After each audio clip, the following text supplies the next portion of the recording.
Te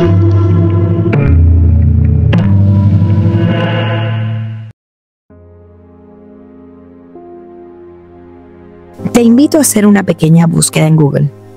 Entra a Amazon y busca la camiseta del Che Guevara, la de Hugo Chávez o la de Karl Marx. Luego, haz un ejercicio mental y piensa en estas preguntas. ¿Por qué esas figuras son ahora mercancías? ¿Por qué puedo comprarlas? ¿Y por qué alguien las compraría? Estos personajes dedicaron su vida a luchar contra un sistema instaurado, conocido por todos, llamado capitalismo. Dicho sistema es mentado como destructivo, opresor, ilegítimo, injusto o cualquier otro adjetivo negativo. Marx, el pensador más influyente de esta corriente, en su crítica al sistema económico producido por la propiedad privada, la división del trabajo y la acumulación del capital, planteaba: las únicas ruedas que la economía política pone en movimiento son la codicia y la guerra entre los codiciosos, la competencia.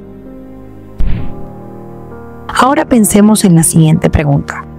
¿Le habría gustado a Marx que su cara fuera usada por capitalistas, ya sea Amazon o AliExpress, para lucrarse? Nunca lo sabremos. Lo que sí podemos es analizar cómo hemos llegado a este punto. ¿Qué pasa con las ideologías que a nivel general han encontrado una especie de equilibrio extraño? Una danza macabra que mantiene a ambas vivas, en un ir y venir que no parece tener fin. Es por ello que en este nuevo documental proponemos hacer un ejercicio mental, donde analicemos a este ser colectivo que forma parte de todos los seres humanos, para luego contrastarlo con su accionar en el día a día. Allí, tal vez, podamos encontrar cómo es que funciona esa relación fantasiosa entre el capitalismo y el comunismo. La propuesta es hacer un ejercicio mental para entender cómo es que se relacionan las ideologías, la comunicación que existe entre ellas. La hipótesis que planteamos es la siguiente: mientras el capitalismo se vive como realidad, su núcleo solo es alimentado por la fantasía. Y su fantasía es el comunismo. La fantasía del capitalismo es el comunismo. Y la realidad del comunismo es el capitalismo. Es decir, la danza de las ideologías sería la siguiente: el individuo de la modernidad tardía hace el capitalismo mientras fantasea el comunismo. El tema es que uno no funciona sin el otro. El actuar capitalista necesita la fantasía comunista para su devenir, mientras que la fantasía comunista halla su realidad en el capitalismo vivo y cotidiano. Para hacer este ejercicio mental que proponemos, tenemos que establecer un par de premisas. Estas premisas son: hay un ser colectivo, independiente de las inclinaciones individuales, de donde surge el inconsciente colectivo. La segunda, vivimos en una sociedad capitalista. Me imagino que con esta segunda premisa nadie tendrá problema en admitirla, aunque con la primera tal vez sí. Por ello, partamos a establecer esta primera premisa. Gustave Le Bon, en su libro La psicología de la revolución, comenta: el hombre, como parte de una multitud, es un ser muy diferente del mismo hombre como individuo aislado. Su individualidad consciente se desvanece en la personalidad inconsciente de la multitud. El ser humano, como individuo, se encuentra asociado a una masa psicológica a la que pertenece y que se forma más o menos alrededor de diferentes cuestiones como la cultura o un momento coyuntural de la historia que requiere ciertas acciones. No somos los mismos cuando estamos solos que cuando estamos en grupo. El ejemplo de la influencia del grupo sobre el individuo lo pueden encontrar en internet cada día. Las famosas tendencias o trends en redes sociales son el ejemplo perfecto de cómo una acción que sale aparentemente de la nada conlleva a una multitud de personas a seguirla.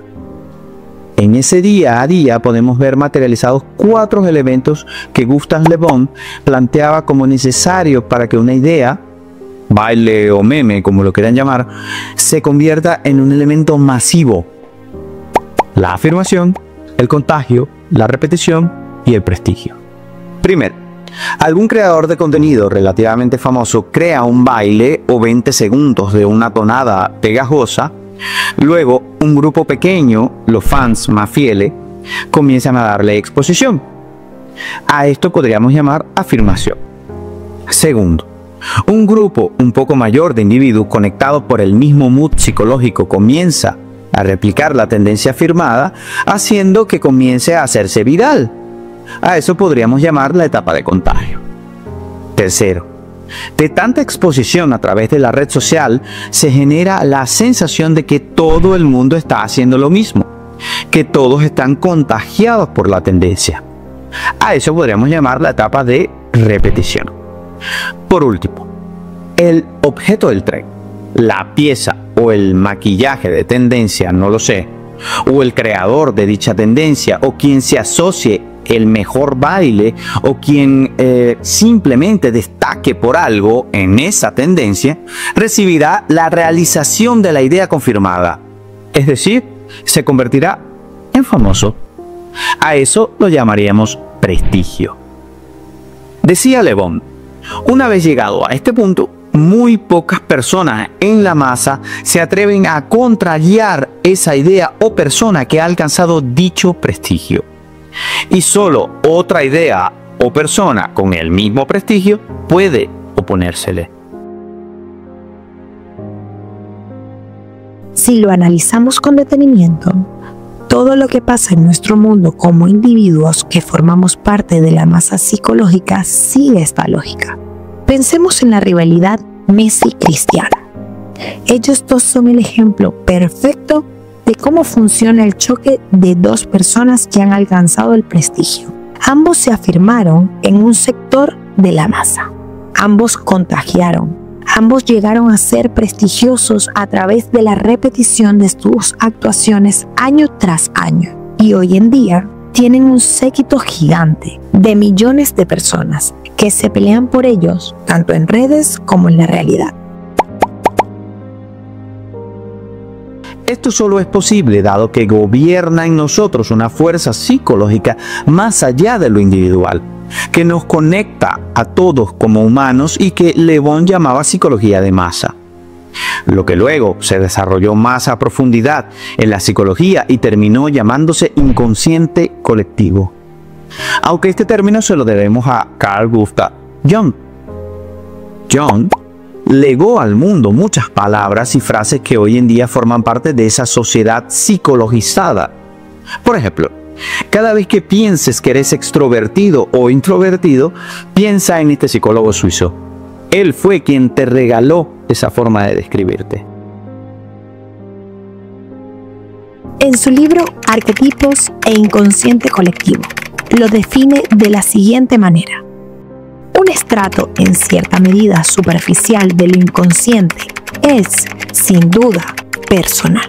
Lo llamamos inconsciente personal, pero en este estrato descansa sobre otro más profundo que no se origina en la experiencia y la adquisición personal, sino que es innato, lo llamado inconsciente colectivo. He elegido la expresión colectivo porque este inconsciente no es de naturaleza individual, sino universal. Con Le Bon y Jung quedaría establecida la primera premisa. Hay un ser colectivo independiente de las apetencias individuales, de donde surge el inconsciente colectivo. Ahora, partamos a la siguiente premisa. Vivimos en una sociedad capitalista. Esto es un cliché del mundo intelectual. En cada librería o en cada debate político relacionado, la cuestión de que el capitalismo es la estructura ideológica que domina al mundo es aceptada por todos.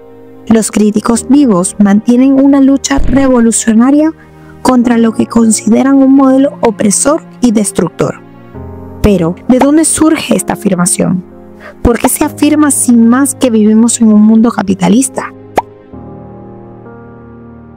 Para plantear esto, no se puede obviar a Karl Marx.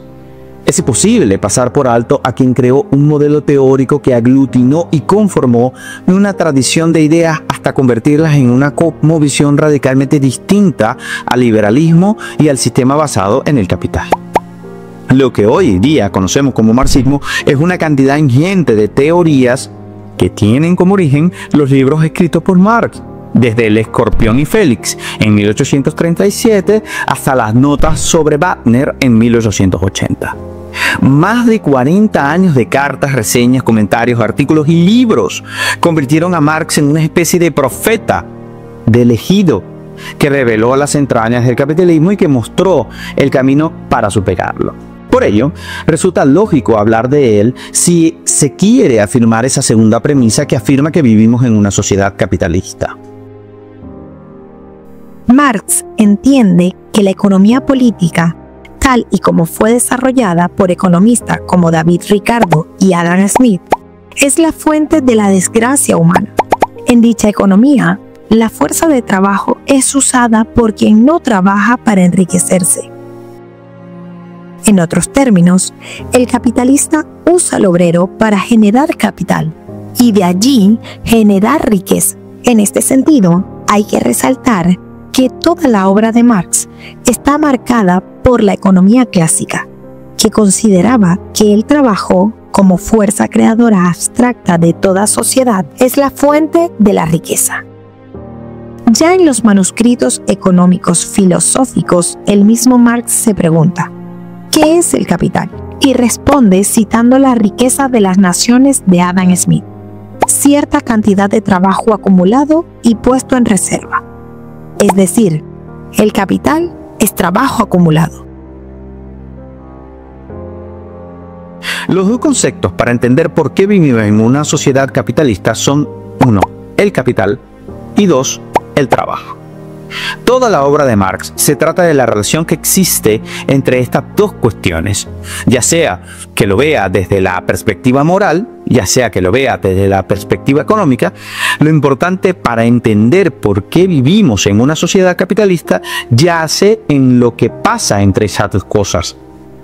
Ahora, para explicar esto bien, hay que hacer inevitable mención a la obra más importante de Marx, El Capital.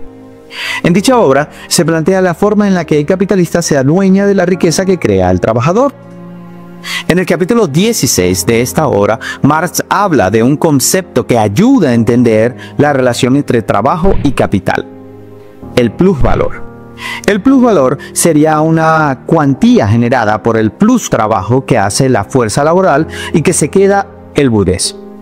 Este plusvalor se convierte en capital en el momento que el burgués paga un salario inferior a la totalidad de la riqueza generada por el obrero.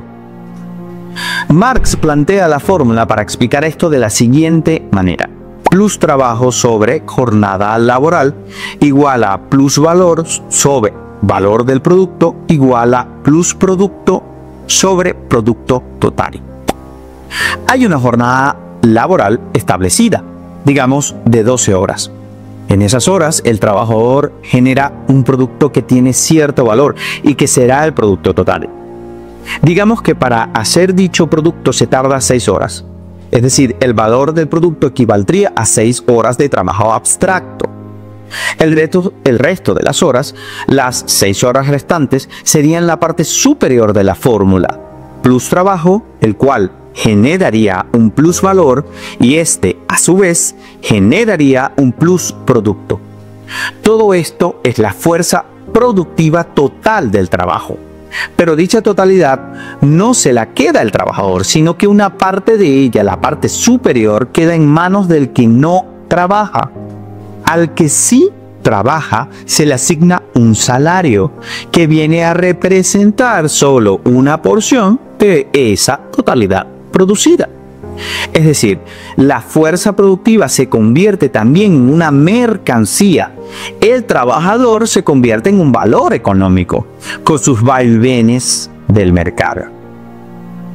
En ese sentido, la fórmula anterior se transforma en plusvalor sobre valor de la fuerza de trabajo igual a plus trabajo sobre trabajo necesario igual a trabajo impago sobre trabajo pago.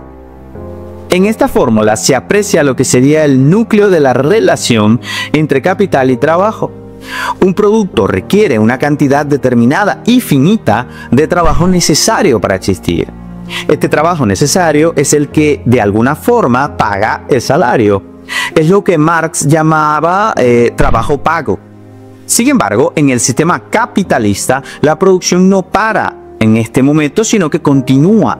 El burgués hace trabajar de más al obrero, lo que genera un plus valor, una cuantía extra que se apropia el burgués, es decir, que no paga.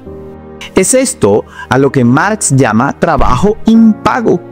La fuente del sistema capitalista sería esta: un trabajo extra que produce un plus valor que se queda a una persona que no trabaja, a saber, el burgués o el capitalista, como se le dice comúnmente hoy en día. Engels, el eterno compañero de Marx, llamaba a este producir sin cesar la anarquía de la producción, y era la fuente de la desdicha del trabajador y de toda la sociedad, pues la única forma que tiene para florecer es la supuesta codicia y egoísmo del burgués. ¿Han visto alguna vez un cuento de Navidad de Charles Dickens donde el viejo Ebenezer Scrooge es pintado como un avaro y codicioso prestamista en el Londres de 1843? Fácilmente este cuento lo pudo haber escrito Marx.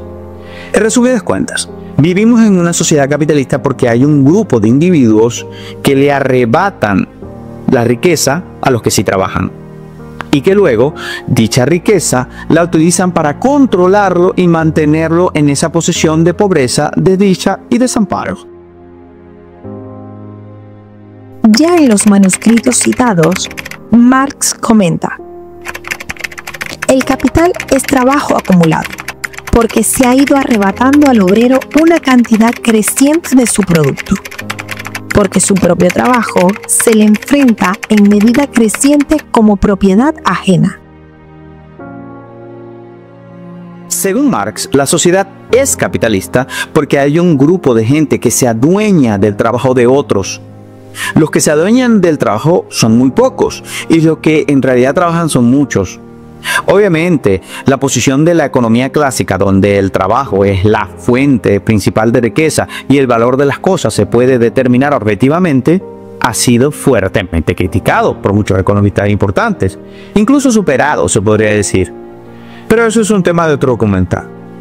Lo importante es plantear los argumentos que suelen ser esgrimidos para defender la segunda premisa, que ahora queda establecida.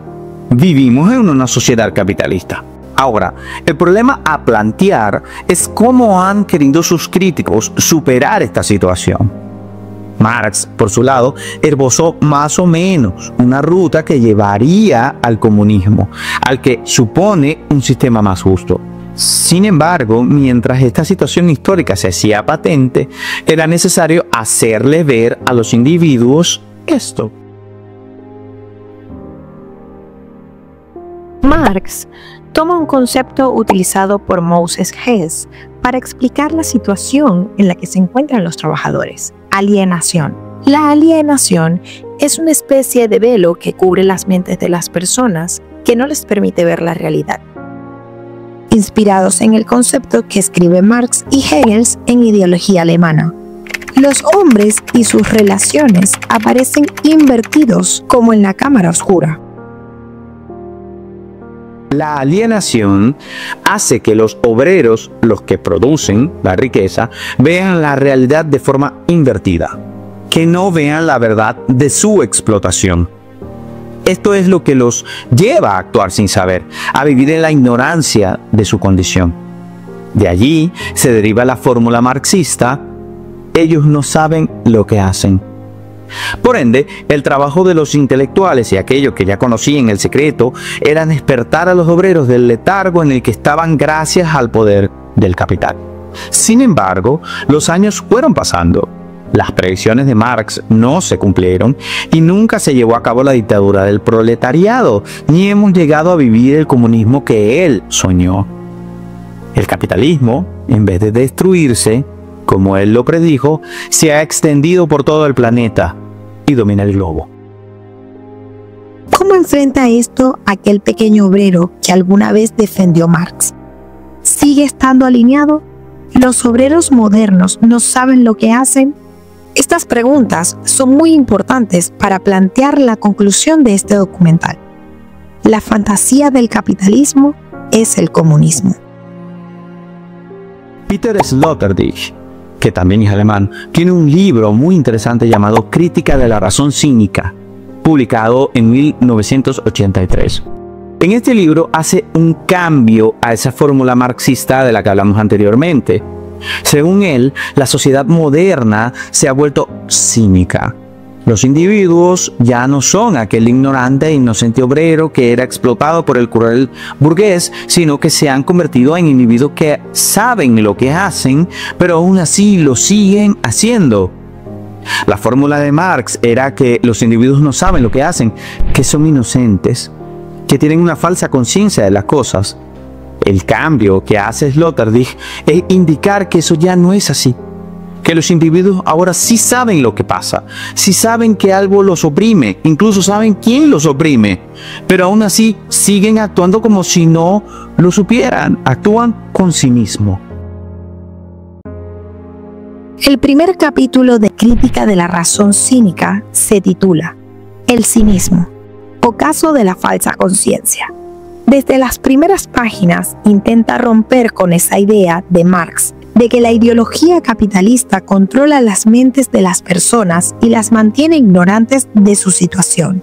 Al contrario, la sociedad burguesa moderna ha creado individuos que saben lo que hacen, pero lo hacen porque las presiones de las cosas y el instinto de la autoconservación a corto plazo hablan el mismo lenguaje y les dicen que así tiene que ser. De lo contrario, otros lo harían en su lugar y quizás peor. Los individuos actuales saben, por ejemplo, que son explotados o que sus comodidades diarias contaminan el ambiente, pero aún así siguen actuando como si no lo supieran. La fórmula de Sloterdijk puede ser planteada así. Los individuos modernos saben lo que hacen, es decir, que están ejecutando al malvado capitalismo, pero aún así lo hacen. Según Marx, con el simple saber se liberaría al obrero, tomaría conciencia de su situación y haría la revolución. Pero no, al contrario, se dio cuenta de su situación, pidió reducción de hora, obtuvo seguridad social y se compró un iPhone. De revolución nada. Ahora bien, establecidas todas estas cuestiones, entonces sí podemos hacer el ejercicio mental. Recapitulemos. La primera premisa es: hay un ser colectivo del que surge un inconsciente colectivo más allá de la individualidad. Y la segunda premisa: vivimos en una sociedad capitalista, solo que ya los individuos no son inocentes, sino cínicos. Ahora, por lo menos en la inocencia había una oportunidad, un despertar, una esperanza de que el obrero, una vez entendiera su situación, hiciera la revolución y cambiara todo el sistema. Con el individuo cínico, esa esperanza queda relegada a la simple fantasía, a veces triste, que se convierte en una especie de melancolía. Sobre eso, Sloterdijk comenta: psicológicamente se puede comprender al cínico de la actualidad como un caso límite del melancólico. Un melancólico que mantiene bajo su control sus síntomas depresivos y hasta cierto punto sigue siendo laboralmente capaz. Los individuos en su cinismo desarrollan una actitud fantasiosa con respecto al comunismo porque es el sueño de la perfección en la tierra, porque acaba con todo dolor producido por cualquier forma de opresión, con toda injusticia, con toda explotación, y la armonía se hace patente en todos lados. Ahora, ¿cómo se expresa esto en la realidad? ¿Cuáles son las expresiones o las manifestaciones culturales dentro del capitalismo que, en apariencia, luchan por destruirlo? Hoy en día hay un crisol de manifestaciones que muestran de manera viva cómo funciona esta relación fantasiosa con el comunismo. El feminismo, la comunidad LGBT, que son los queer, transedad, transespecie, transracial, los antiespecismos, el veganismo, ecologismo, antigordofobismo, antirracismo, antinacionalismo, anticapacitismo.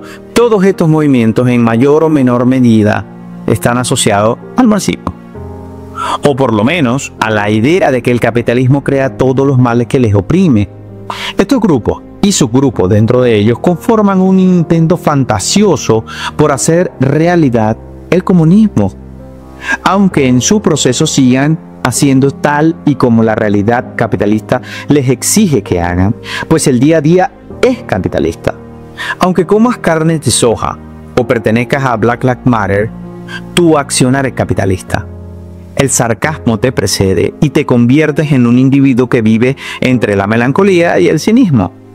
La melancolía por lo que podría ser y no es, y el cinismo por tener que seguir haciendo las cosas, aunque sabes que está mal.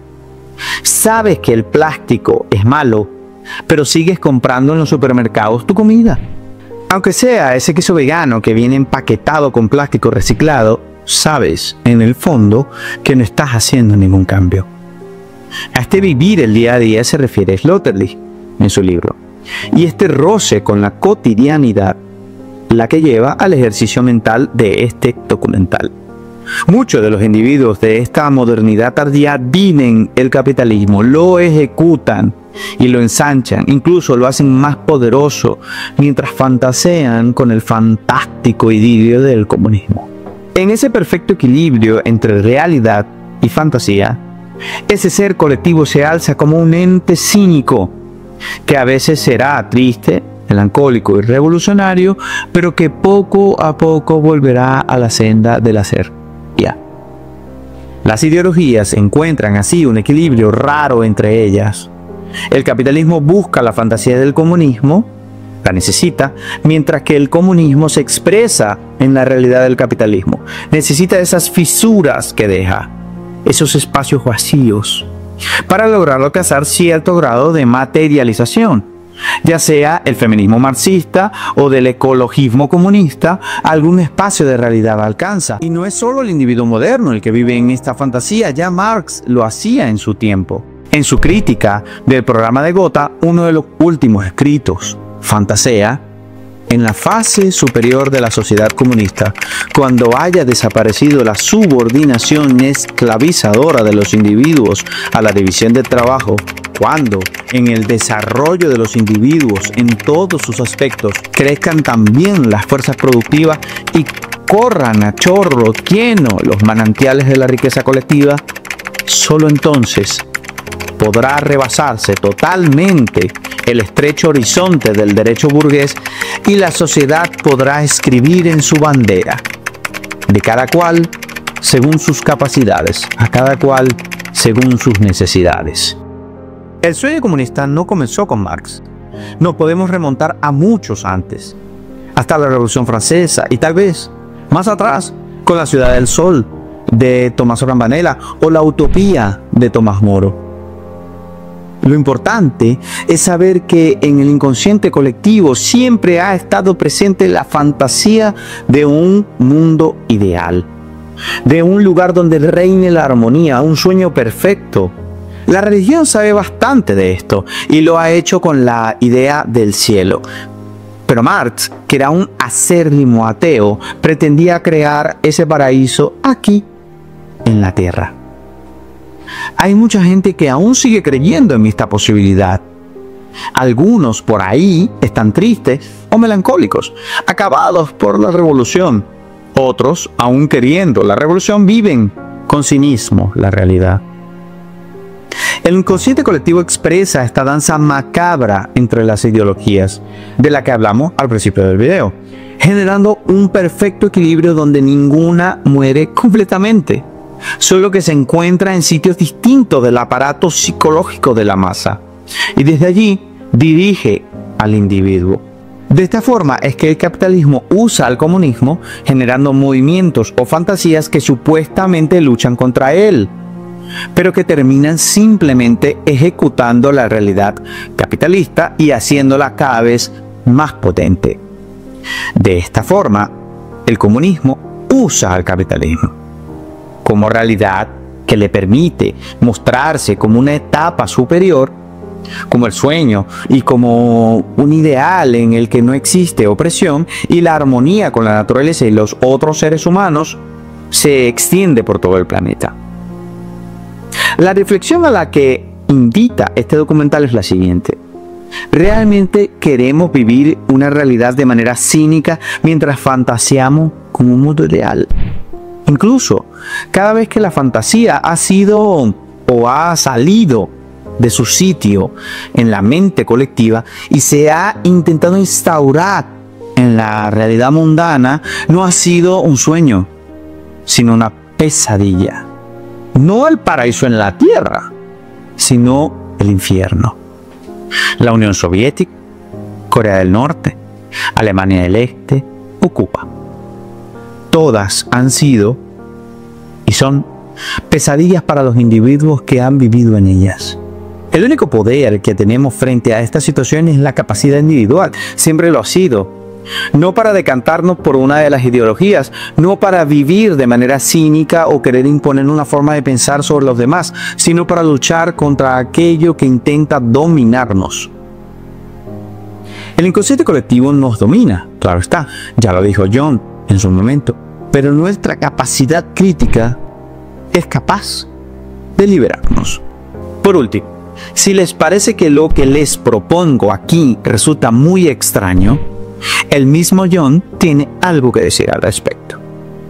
Entre los contenidos de la conciencia colectiva, que se presentan como verdades generalmente reconocidas, y los de lo inconsciente colectivo, existe un contraste tan pronunciado que estos son desechados como enteramente irracionales y sin sentido, y excluidos obviamente, en forma evidentemente injustificada, de la investigación y la consideración científicas, exactamente como si no existieran.